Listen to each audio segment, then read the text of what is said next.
एकतिर खानाको इन्भिटेसन थियो र गइरहेको थिएँ अनि सानो भिडियो बनाएँ हजुरहरू समक्ष राख्न जाँदैछु। भिडियो फेसबुकमा सेभ पनि हुन्छ, साथैमा मेरो कन्टेन्ट पनि हुन्छ हैन।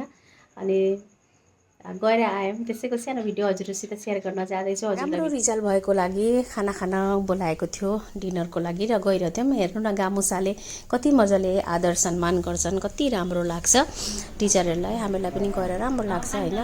गार्जियनले पनि सोच्छन् टिचर्सलाई बोलाएर दुई कुरा बच्चालाई सम्झाइदिँदा राम्रोसँगले सम्झिन्छ भनेर, र हाम्रो पनि कर्तव्य हुन्छ दुई कुरा राम्रोसँगले बच्चालाई बुझाइदिन्छौँ।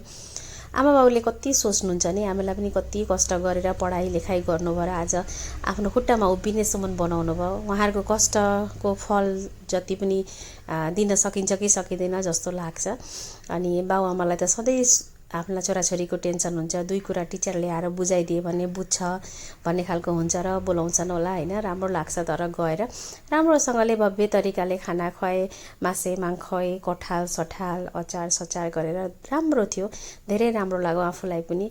अनि मौका पनि पाइन्छ बच्चासित कुरा गर्न, दुई कुरा बुझाउन, अर्ती दिन राम्रो लाग्छ।